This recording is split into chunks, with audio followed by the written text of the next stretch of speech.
Esto no es para vosotros. La frase cayó como una placa fría sobre el mármol del vestíbulo VIP, concisa, seca, pronunciada por la recepcionista con la seguridad de quien cree sostener una regla incuestionable. Era mediodía en la ciudad. El sol entraba a contraluz por los ventanales, haciendo brillar el candelabro del hall y acentuando el contraste entre la opulencia del espacio y la tensión que se estaba formando en su centro. Ella permaneció en pie, alta, el abrigo cruzado, la bata doblada en la mano como si fuese un símbolo doble, la profesional que siempre ha sido, y la persona que en ese momento tenía que recordar que su dignidad no dependía de un permiso. La fábrica de su calma no era teatral, se veía en la manera en que sujetaba su tableta, en la luz tranquila de sus ojos. Se llamaba Dra. Maya Okoye, médica, investigadora, donante habitual del hospital y mujer negra. Había venido a ver a un colega y a revisar unos expedientes. Su nombre estaba en la lista de visitas y su placa colgaba en su cuello. Todo eso iba a resultar irrelevante para la mujer detrás del mostrador, hasta que alguien decidió que su apariencia invalidaba su presencia. La recepcionista, con las uñas impecablemente pintadas y la voz medida, repitió la sentencia con un gesto que cerraba el paso. No es para vosotros. No para usted, sino para vosotros. La distinción dejaba claro que el rechazo no era personal, sino categórico. El guardia a su lado, de chaqueta azul y auricular pegado a la oreja, dio un paso adelante. Sus zapatos resonaron sobre el mármol. La presión del espacio, que hasta hacía un momento era elegante, se volvió asfixiante. Maya no elevó la voz. En vez de eso deslizó la placa, la tarjeta de donante y el pase de visitante sobre el mostrador, en ese orden, sin dejar de mirar a quien la detenía. Sus dedos no temblaron. La tableta en la que llevaba abierto el protocolo interno del hospital, un extracto de la política contra discriminación, brilló lo justo para enseñar el texto cuando la inclinó. Citaba la política interna que prohibía la exclusión por apariencia, por raza, o por cualquier otro motivo. No gritó.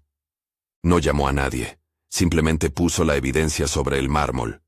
Un altavoz lejano repitió el nombre de la sala 12. El murmullo del resto de la recepción se fue apagando, y al mismo tiempo, una nueva corriente de sonido se encendió en los teléfonos, un ding tras otro, notificaciones que empezaban a compaginarse con la escena. Una joven de la sala de espera, con el móvil en la mano, miró a Maya, y comenzó a retransmitir en directo. Al principio apenas un centenar de espectadores. Luego, conforme se acentuaba la injusticia, la cifra subió con esa lógica viral que nadie gobierna. 200 espectadores. 12.000. Los números se iban apilando como testigos mudos. Era evidente que la recepcionista no iba a ceder por procuración. No llevo ahora el alta del servicio, murmuró. Una excusa administrativa que sonaba a otra cosa. Un guardia puso la mano sobre el brazo de Maya con intención de llevarla hacia la puerta discreta que conectaba con el pasillo de seguridad. Fue un gesto brusco, protocolario, ajeno a la sutileza de la presencia de una persona que, allí mismo, mantenía la compostura. Entonces ocurrió algo que nadie en ese lobby había previsto. La calma de Maya se convirtió en un procedimiento. Sacó un respaldo en la nube desde la tableta, envió una copia de la grabación a un buzón legal que tenía preconfigurado. Empezó a marcar tiempos con la misma tranquilidad con la que se aferra un bisturí. Había aprendido a documentarlo todo durante años de trabajo y de pequeñas batallas profesionales. Puso su teléfono en modo grabación frontal, activó la cámara de la tablet en la visión del hall y la dejó allí, formando una segunda prueba que no dependía del juicio de una persona. 15:00. Anotó internamente, como quien toma el pulso de la situación. Era el minuto cero de una escalada que prometía hacerse pública. La retransmisión se convirtió en un espejo. La cámara de la joven capta el gesto de la recepcionista, el brazo del guardia y la placa mediando sobre el mármol. Los comentarios surgieron en cascada. ¿Por qué? Es médica. ¿Esto es racismo? En el hilo de mensajes apareció uno que marcaría la circulación posterior. Mujer VIP expulsada. Un hashtag rápido, apelotonado, que en menos de 50 segundos pasó de una decena de usos a cientos. El contador en la esquina del directo marcaba 8.500 espectadores, cuando alguien en la sala dijo en voz baja: ¿No es la doctora Okoye la que dictó la charla en cardiología el mes pasado? A partir de ese momento, la escena ya no era exclusivamente local. El público, anónimo y masivo, se añadía a la tensión con la crueldad y la eficacia de la opinión pública. En contraste con la brusquedad del guardia, Maya habló en voz baja, cada palabra medida, dirigida a la recepcionista pero audible para el teléfono que transmitía. Tengo placa del hospital, tarjeta de donante y el pase de visita. Así figura en su sistema. No pidió permiso para estar allí. Exigió reconocimiento de su existencia y de sus derechos. No imploró. Exigió. El guardia, que hasta entonces había actuado por inercia, echó un vistazo a su radio. «Stand by», dijo con tono profesional, mientras en el dispositivo se leía un mensaje. «Control, intruso en VIP». La palabra intruso fue un rayo que electrificó el lugar. Uno de los médicos de guardia, que venía del ascensor con un café en la mano, reconoció a Maya, y su rostro cambió a una mezcla de sorpresa y apuro. Era el tipo de momento en el que los códigos profesionales y los órdenes jerárquicos se rozan y no siempre se encajan con facilidad. «Dorita Okoye, no queremos problemas», intentó suavizar la recepcionista. «Hay protocolos que seguir». Protocolo. La palabra volvió a sonar a excusa, un barniz administrativo para una decisión que ya había mostrado su verdadero rostro. Desde la retransmisión, la comunidad online preguntaba, y el eco de esas preguntas llegó hasta la sala de reuniones del segundo piso. Un empleado del hospital, viendo el directo, envió un pantallazo al chat interno del equipo ejecutivo. Directo en VIP. Posible incidente. Mientras tanto, Maya no solo mostraba documentos. Con esa precisión que da la práctica, explicó la política que su tablet había mostrado y que ella había citado. La prohibición expresa de discriminación en acceso a servicios y espacios del hospital. No fue una lección legal, sino una invocación breve de un acuerdo institucional que debía estar vigente. Esto es lo que permite mi presencia aquí, y lo que prohíbe que se nos señale por la manera en que vestimos, o por cómo lucimos. Sus palabras tenían autoridad no por el volumen, sino por su claridad. En el directo, una voz repetía su nombre con admiración. Llegó la primera llamada en el mostrador. La recepcionista habló al auricular y su expresión cambió. Ojos fijos, mandíbula tensándose. Palabras cortas. Sí. Está esperando. Sí. La ha identificado. La tiene la seguridad. Al otro lado del cristal del lobby, un mensaje vibró en el móvil de la chica que retransmitía. Pásame esto, lo subo a mis otras cuentas. La información se movía como un líquido entre perfiles y servidores. Cada repost, cada comentario, alimentaba el mapa de atención en tiempo real. A los 45 segundos, alguien del personal administrativo ya había enviado un mensaje al correo interno de recursos humanos. La jefatura recibió el enlace con el directo. Las notificaciones empezaron a picotear los teléfonos de jefes de área, y por extensión, a llegar a los de quienes ocupaban despachos más altos. En la intranet se podía leer, en un hilo paralelo, una mezcla de alarmas y supuestas soluciones. Pedir identificación. Reubicar a la señora afuera. Evitar escándalos. Un par de mentiras burocráticas que, al ser dichas en voz alta, alimentaban la sensación de que la institución prefería cubrir el error que corregirlo. Mientras tanto, la defensa de Maya se volvía más técnica y menos emocional. Un mensaje cifrado, diseñado como respaldo, partió desde su tablet a una carpeta que enviaba automáticamente copias a su asesor legal y a una cuenta de seguridad ciudadana. Ella hablaba poco, pero cada gesto tenía intención. Colocar el dispositivo en un punto donde captara tanto la placa del guardia como la recepcionista, mandar el archivo a la nube, marcar la hora. 15:01, pensó, y vio cómo, en la pantalla que retransmitía, el contador ya llegaba a 22.000 espectadores. La cifra no era un número. Era la confirmación de que la sala había dejado de ser un recinto cerrado. Era fácil sentir la aritmética de la vergüenza institucional. A mayor visibilidad, menor capacidad de la administración para responder con la impunidad del silencio. Y en ese pulso se movía la escena.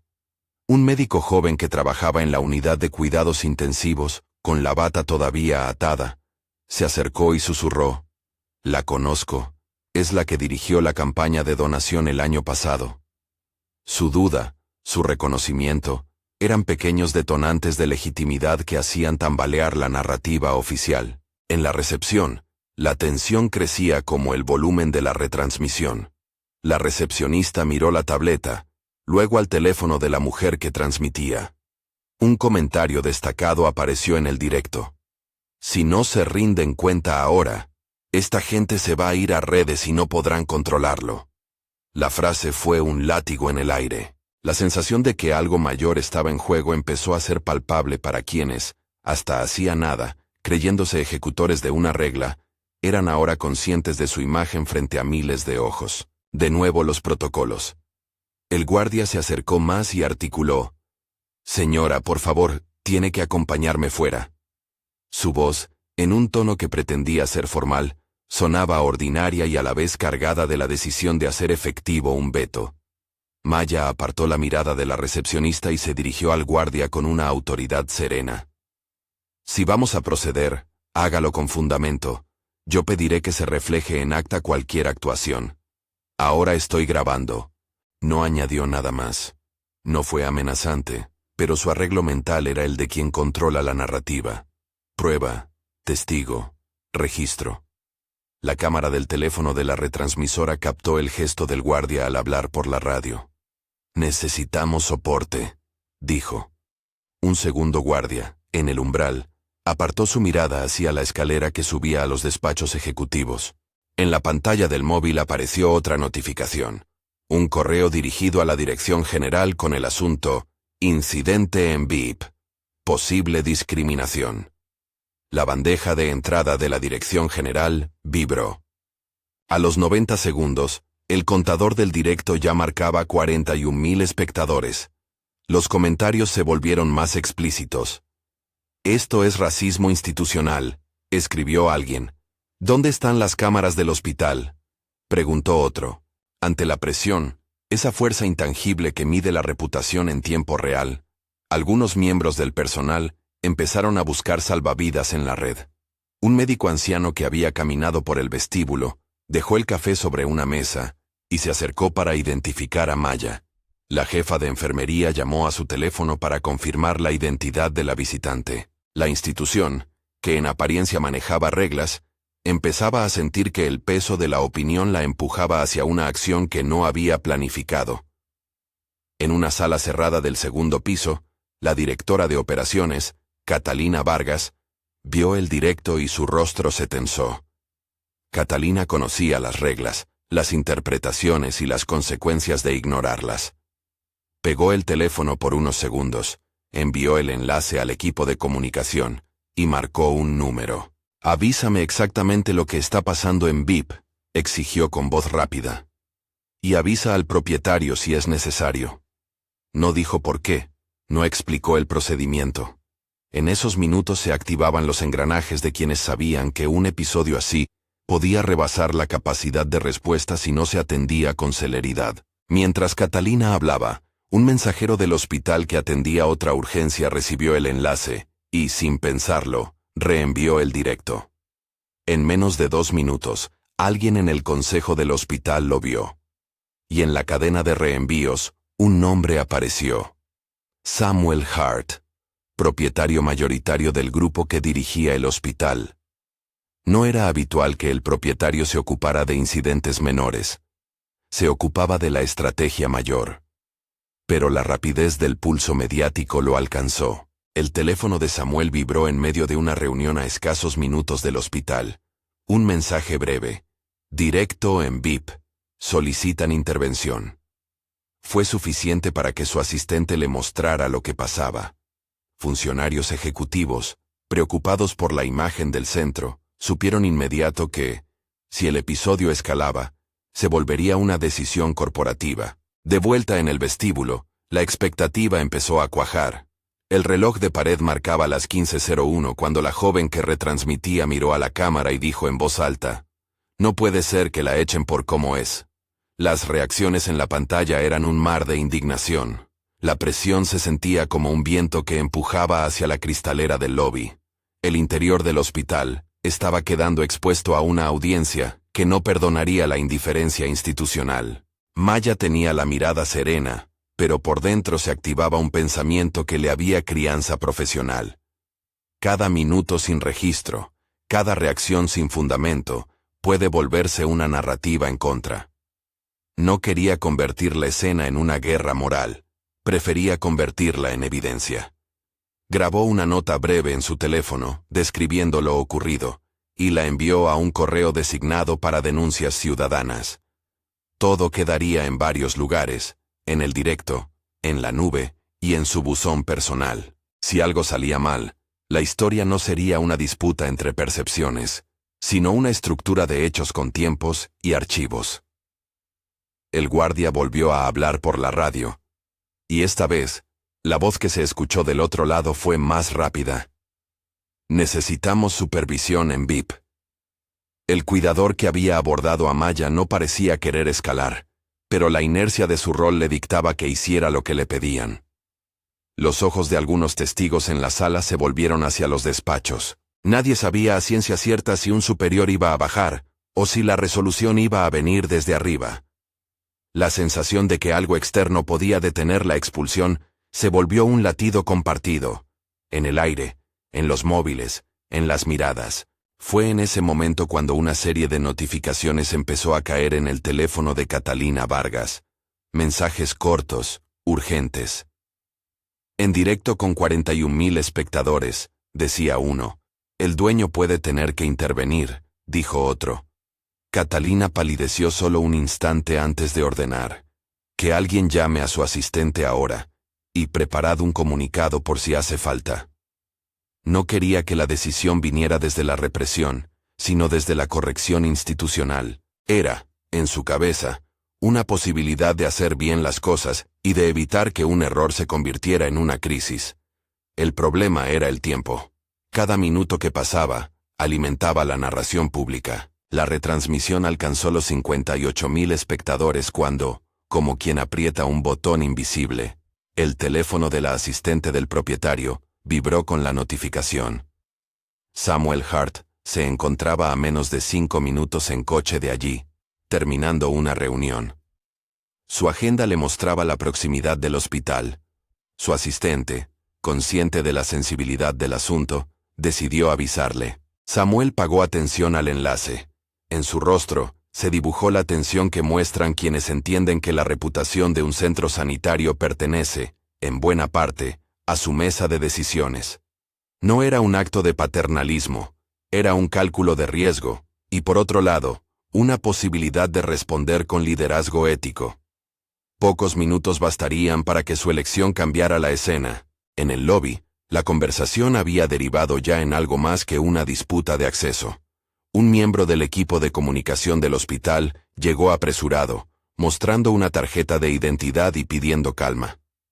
«Estamos revisando», dijo, su voz tratando de ser conciliadora. La recepcionista, sin embargo, se mantenía firme. «Órdenes», repitió, como si la obediencia fuera la única justificación plausible. El guardia, mirando de reojo a la tablet, dudó. En el directo, el contador ya marcaba 78.000 espectadores. El reloj del vestíbulo era implacable. Las 15:02. En ese segundo, un murmullo se extendió por la sala. «Parece que va a entrar alguien importante». La expresión de Maya no cambió, pero sus pensamientos tramaron la explicación posible de la inminente intervención. Un asistente, la notificación, la cercanía física del propietario. Tenía sentido. Nada mágico, apenas la concatenación de decisiones que ocurre cuando la visibilidad obliga a activar a quienes pueden tomar medidas. La ventaja, la que ella esperó para no quedar a merced de la interpretación, era que la llegada de un representante con autoridad pondría la escena bajo revisión pública y, con suerte, traduciría la indignación en acciones concretas. La cámara del directo se acercó al intercomunicador del hall. Apareció un mensaje en la pantalla del teléfono de la retransmisora. Llamada entrante, Samuel Hart, propietario. En el eco de esa notificación resonó algo así como un corte de respiración colectiva. La gente en la recepción contuvo el aliento. La administradora, nerviosa, se llevó la mano a la boca. Nadie dijo nada durante un instante que pareció estirarse.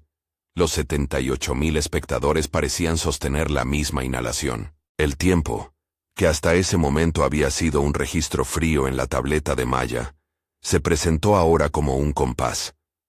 Había pasado poco más de 2 minutos desde la primera acusación. La escena se preparaba para un punto de inflexión que no sería silencioso. El teléfono de la asistente vibró otra vez con un mensaje breve. Sale en 3 minutos. Fue la voz de alguien que estaba fuera del plano, pero cuya decisión estaba por entrar dentro del espacio con pasos y con la autoridad que su nombre conllevaría. Sale en 3 minutos. El murmullo que recorrió el vestíbulo no fue exactamente una noticia, fue una expectativa convertida en pulso. La pantalla del directo seguía implacable. En la esquina el contador aumentaba. La gente miraba los móviles con la misma atención con que antes miraba el reloj del hall. Lo que en otra situación habría sido un rumor administrativo, allí se transformó en la promesa de un rostro con autoridad en el mismo umbral. Samuel Hart llegó en el tiempo que su asistente había calculado. 3 minutos desde que salió de la reunión. No fue una entrada teatral. Fue la de quien sabe que su presencia, más que cambiar los hechos, marcará la forma en que se interpretan. Cruzó el vestíbulo con pasos decididos, sin alardes, con la corbata ligeramente desajustada por la prisa. No necesitó anunciarse porque la sala ya lo reconocía por el eco de su nombre en las notificaciones que habían saltado minutos antes. Su llegada no apagó el directo, lo amplificó. En pantalla, la retransmisora murmuró: ¿Es él? Sí, es él. Y los espectadores respondieron en masa. Samuel se situó a una distancia que no invadía la escena pero que la ocupaba con autoridad palpable. Miró a Maya sin sorpresa. No la conocía personalmente, pero había visto su nombre asociado a publicaciones y donaciones. Lo que vio allí fue la calma contenida de quien no pretende ganar la discusión con la voz, sino con la evidencia. Samuel no necesitó más que mirar la tableta, la placa y la tarjeta de donante para conectar los puntos en su cabeza. No dijo quitaos, ni habló en tono paternal. Hizo lo que muchas instituciones no saben hacer de inmediato: preguntar y escuchar. Explíqueme por favor qué está ocurriendo, pidió con voz medida, y no como un juez, sino como quien desea una versión que le permita decidir. La recepcionista, que hasta entonces había repetido órdenes, tragó seco. La gente cercana contuvo la respiración. El guardia, que había sido el brazo de esa orden, enderezó la espalda. Samuel miró al guardia, al mostrador, a la pantalla del teléfono que reproducía el directo, y escuchó la explicación atropellada de la recepcionista. Una mezcla de miedo, protocolos mal entendidos y órdenes supuestamente superiores. Maya habló con la misma serenidad que la había acompañado desde el principio. Mostró la documentación, explicó la política y señaló los backups que había enviado a sus abogados y a la cuenta cívica. Samuel comprobó los archivos en su teléfono. Pidió que se le enseñara el registro de acceso de la sala VIP, la lista de visitas y el log del sistema de donaciones. En menos de lo que había tardado en cruzar el hall, la sala empezó a volverse un lugar de hechos, no de impresiones. Fue ahí cuando las cámaras y los testimonios, la retransmisora, la tablet, los médicos que se acercaban, dejaron de ser meras pruebas y se convirtieron en la razón por la que la institución no podía permitirse un cierre de filas por protocolo. Samuel no necesitó humillar ni exaltar a nadie. Hizo una pregunta elemental. ¿Por qué se intentó impedir que esta persona permaneciera aquí? Y esperó a que la respuesta fuera más que una fórmula. Las explicaciones que le dieron fueron, en esencia, la crónica de un fallo.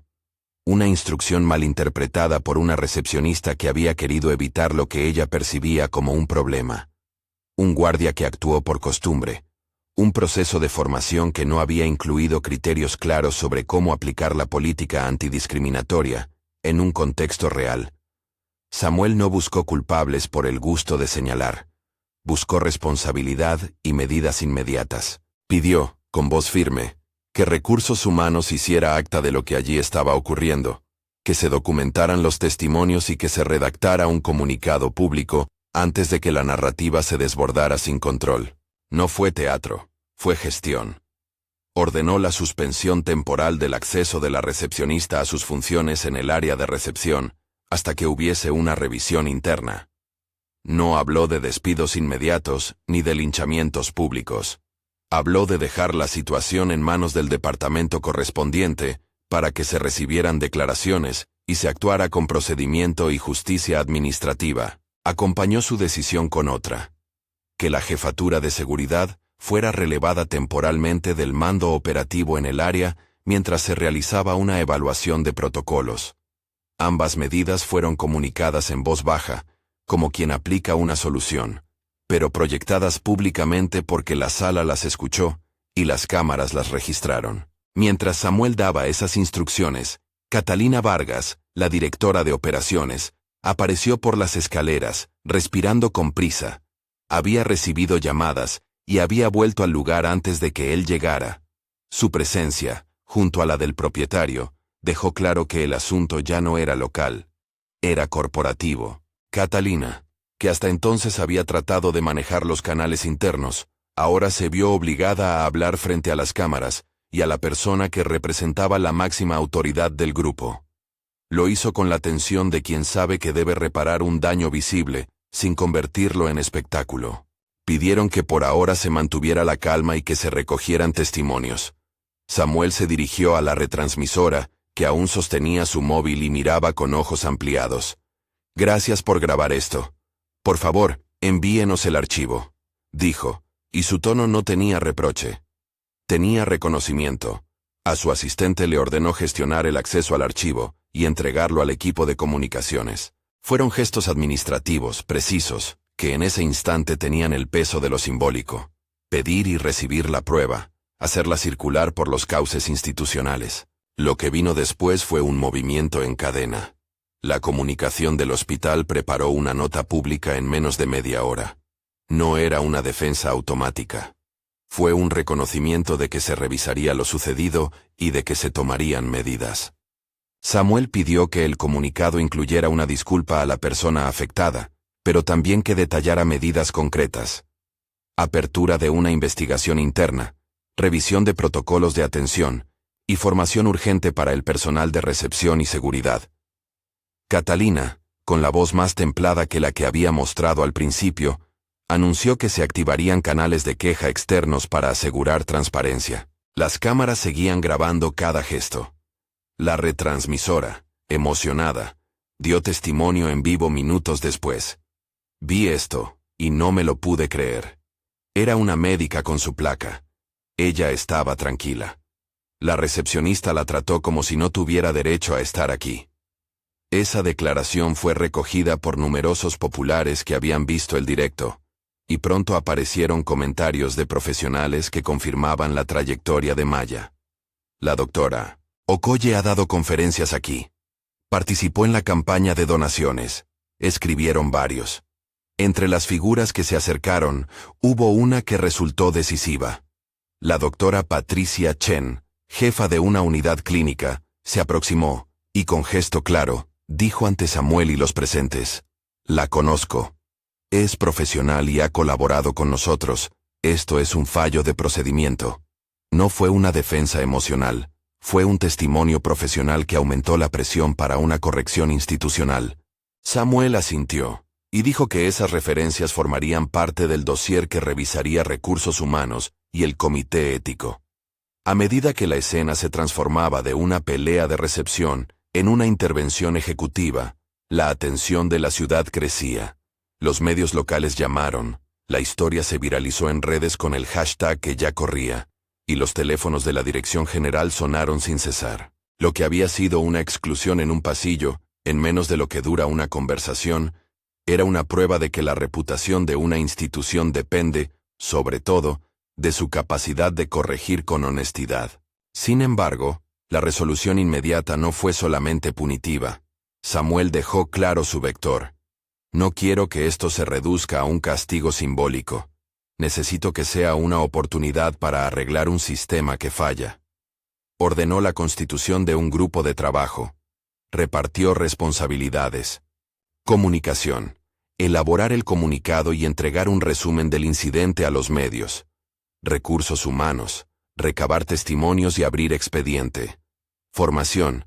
Diseñar y ejecutar en 30 días un curso obligatorio de sensibilidad y protocolos para todo el personal de recepción y seguridad. Tecnología. Revisar los registros de acceso y las cámaras para garantizar que los procedimientos de verificación sean claros. Y añadió un compromiso público. En 3 meses se presentaría en el hospital un informe con las medidas adoptadas y su evaluación. Esa hoja de ruta, propuesta desde la cima y ejecutable en los despachos, fue aceptada porque, en ese momento, la visibilidad exigía un plan. No se prometieron milagros, pero sí pasos concretos. Samuel fue enfático. La institución debía mostrar que entiende que la dignidad de las personas es un criterio operativo, no solo una declaración en un manual. Y esa frase, pronunciada con voz grave, quedó grabada en los teléfonos y en la memoria de quienes observaron. La retransmisora publicó los archivos a sus redes, y en pocas horas, el video acumuló millones de reproducciones. La conversación pública se desplazó desde la indignación hacia la exigencia. Los espectadores pedían cambios, no solo disculpas. El episodio, que había comenzado en un lobby, se convirtió en un catalizador de debate sobre protocolos de acceso, formación del personal y cómo las instituciones sanas responden a fallos. En las horas siguientes, el hospital recibió mensajes de apoyo para Maya y de preocupación por las prácticas internas. Algunas organizaciones civiles solicitaron reuniones. Grupos médicos ofrecieron colaboración para diseñar los cursos de formación. Periodistas pidieron entrevistas. Samuel, Catalina y el equipo de comunicaciones se turnaron para dar declaraciones oficiales que no negaran el hecho. La narrativa que predominó no fue la de la venganza, sino la de la rendición de cuentas. Se mostraron archivos, se prometió transparencia y, sobre todo, se fijaron plazos. Al día siguiente, la rueda de prensa organizada por el hospital fue cuidada desde la forma y el fondo. Catalina leyó una nota que reconocía el incidente, expresaba disculpas y detallaba medidas. La apertura de una investigación, la suspensión administrativa de ciertos miembros del personal, a la espera de concluirla, la implementación de un protocolo de verificación menos subjetivo en recepción, importante, la creación de un canal directo para denuncias que no dependiera exclusivamente de la estructura interna del hospital. Samuel, por su parte, habló de liderazgo.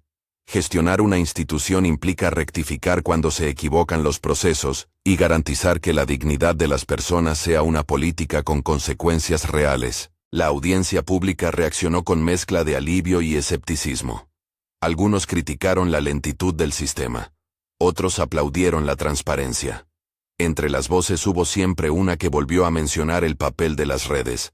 Si no se hubiera grabado, ¿qué habría pasado?, preguntaron varios comentarios. Y esa pregunta, legítima, condujo a una reflexión más amplia. La necesidad de que las instituciones creen mecanismos proactivos para evitar que la única defensa posible sea una cámara de un desconocido. En las semanas que siguieron, el hospital avanzó con pasos que se podían verificar. Se implementó una actualización de la app de registro de visitas que incorporó un campo para verificación de credenciales profesionales y un acceso rápido para personal que fuese donante o colaborador habitual. Se creó un buzón de denuncias externas administrado por una organización civil independiente y se convocaron sesiones de formación obligatorias para todo el personal de primera línea. Además, se estableció un protocolo de respuesta a incidentes con visibilidad pública. Cuando un asunto se vuelva viral, parte de la revisión se realiza con un auditor externo para garantizar imparcialidad. No todo fue inmediato ni perfecto. Hubo resistencias, conversaciones difíciles y debates internos sobre cómo balancear seguridad con acceso. Algunos empleados denunciaron sentirse expuestos en la prensa. Otros reclamaron que la dirección no desacredite a personas que solo habían seguido órdenes. La dirección respondió con la creación de un espacio de mediación para quienes trabajaban en primera línea. Apoyo psicológico, asesoría legal y formación fueron ofrecidos para que el aprendizaje no fuera únicamente punitivo. A las pocas semanas, publicamos una serie de microentrevistas que recogieron voces de distintos actores. Sara, la joven que había retransmitido inicialmente, explicó la experiencia. No sabía qué pasaría. Solo vi algo que me pareció injusto. No me consideré heroína, solo usé mi móvil. Creo que lo que me impresionó fue la calma de la doctora. No gritó, no se defendió con violencia, simplemente mostró su trabajo y documentos. Eso nos hizo elegir de qué lado estar. Su testimonio se combinó con el de otros y sirvió para recordar que la ciudadanía conecta y presiona cuando percibe una desigualdad evidente. La doctora Patricia Chen, ya citada en la escena, ofreció una mirada profesional. Este tipo de incidentes no afean solamente la imagen del hospital. Afectan la confianza del paciente. Cuando un profesional es tratado de ese modo, se revisa si el entorno garantiza un trato igualitario. Nuestra propuesta fue colaborar en la creación de material formativo y desarrollar simulaciones prácticas para la recepción y seguridad. Patricia subrayó la importancia de que la formación no sea teórica. Hay que practicar casos concretos, porque los protocolos que se leen en un manual no siempre se traducen a decisiones en un pasillo. También recogimos la voz de un paciente habitual que había presenciado el incidente. Yo vengo aquí desde hace años. Sentí vergüenza por el hospital. Cuando vi que la dirección asumió su responsabilidad, me calmé. No quiero que esto se convierta solo en espectáculo. Quiero que haya cambios reales. Esa mezcla de decepción y esperanza resumía lo que la institución necesitaba comprender. La confianza se reconstruye con hechos, no solamente con buenas palabras. En términos técnicos, el equipo de tecnología del hospital explicó públicamente cómo se blindaron los registros. Se mejoró el sistema de logs para que cada acceso quede archivado con sellos de tiempo inmutables y se implementó un mecanismo de notificación automática que alerta a un supervisor si se detecta una discrepancia entre la identidad registrada y la verificación física. Ese tipo de medidas técnicas no excitó a los titulares sensacionalistas, pero sí sirvió para dar una respuesta concreta. La institución estaba diseñando barreras que redujeran la arbitrariedad. 3 meses después del incidente, la dirección presentó un informe público con resultados y medidas. Evitaremos aquí cifras detalladas que fueran impropias. Lo esencial fue el patrón. Se habían completado los cursos de formación por más del 90% del personal de atención al público. Se había activado el buzón de denuncias externas con una colaboración ciudadana para velar por la transparencia. Y la política interna se había actualizado para incluir criterios precisos de verificación y para prohibir expresamente cualquier práctica de exclusión por apariencia, origen o condición.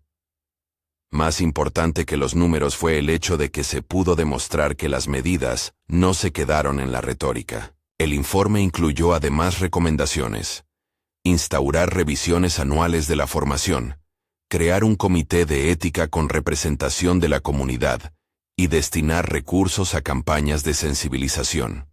Muchas de esas medidas surgieron de las conversaciones con colectivos que habían reaccionado al incidente y con equipos médicos que propusieron soluciones prácticas.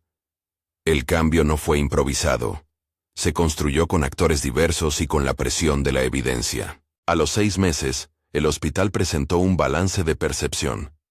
Las encuestas de satisfacción mostraron una mejora en los indicadores relacionados con trato y accesibilidad. Varios pacientes destacaron una mayor claridad en los procesos de recepción y en la manera en que se verificaba la identidad de visitantes y profesionales. Las cifras fueron útiles, pero lo más significativo fue la narrativa que se había instalado. Una institución que reconocía un fallo y lo transformaba en política pública interna. No fue una purga, ni una instrumentalización. Fue, en la medida de lo posible, una corrección. En ese tiempo, Maya retomó su trabajo con normalidad relativa. No buscó protagonismo. Dijo en una entrevista que lo importante era la dignidad cotidiana. No vine a cambiar la institución por mí. Vine a que mis colegas y las personas que vienen al hospital tengan un entorno menos propenso a la arbitrariedad. La documentación y la calma nos salvaron de convertir un malentendido en una tragedia profesional. Su voz fue la del profesional que no necesita convertir el episodio en un pedestal, sino en una enseñanza. Otras voces coincidieron en un punto. La viralidad, cuando se usa con responsabilidad, puede ser una herramienta de rendición de cuentas. No es la única, pero ante la evidencia de un fallo, la visibilidad pública obliga a los órganos de gobierno a actuar. Ese fue uno de los aprendizajes más claros. Las instituciones deben tener mecanismos internos que reaccionen con la rapidez que la opinión pública demanda, sin sacrificar los procesos de justicia administrativa. A partir de ese caso, varios hospitales en la región revisaron sus protocolos. Algunos adoptaron sistemas de verificación parecidos, otros invitaron a ONG y a colectivos de derechos civiles para asesorar en formación. La cadena de efectos no fue homogénea, pero el episodio funcionó como un ejemplo que impulsó debates y reformas en distintas administraciones sanitarias. La lección no fue que un dueño pueda solucionar todo. Por el contrario, su intervención solo fue posible por la acumulación de evidencia y por la presión pública. La lección fue que la autoridad, cuando se combina con responsabilidad, puede acelerar procesos correctivos. En los meses que siguieron, se publicaron testimonios de personas que se sintieron reparadas por las medidas.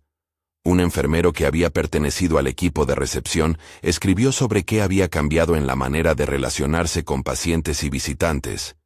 Una representante de una ONG valoró el buzón de denuncias externas como un paso hacia una mayor supervisión ciudadana. Ninguna de estas voces pretendía cerrar la discusión. Buscaban abrirla. El cierre de la historia, sin melodrama, consistió en dos cosas. Por un lado, la demostración de que la dignidad de una persona se mantuvo firme frente a una maniobra de exclusión. Por otro, la evidencia de que la documentación y la colectividad, la retransmisión, la tablet, los backups, el testimonio de colegas, fueron el tejido que permitió que una equivocación no quedara sin consecuencias. Samuel Hart, el propietario que entró en el momento justo, no fue un salvador mítico.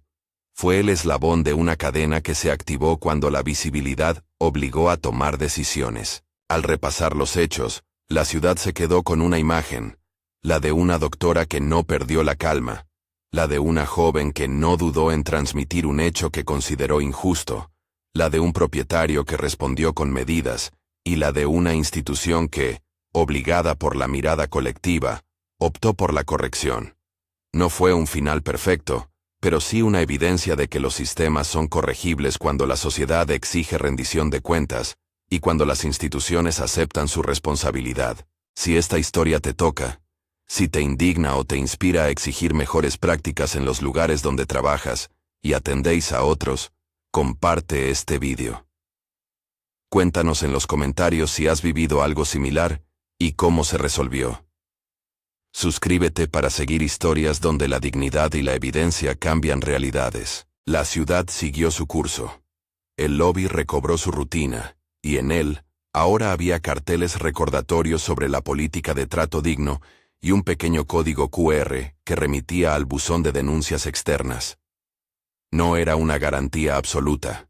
Las instituciones fallan y las personas también. Pero aquellos minutos, la evidencia y la reacción pública demostraron algo esencial. Que la dignidad, cuando se sostiene con prueba y con la presión colectiva, puede transformar procedimientos, corregir errores y abrir caminos para que un lugar que atiende la salud de muchos sea más justo, día a día.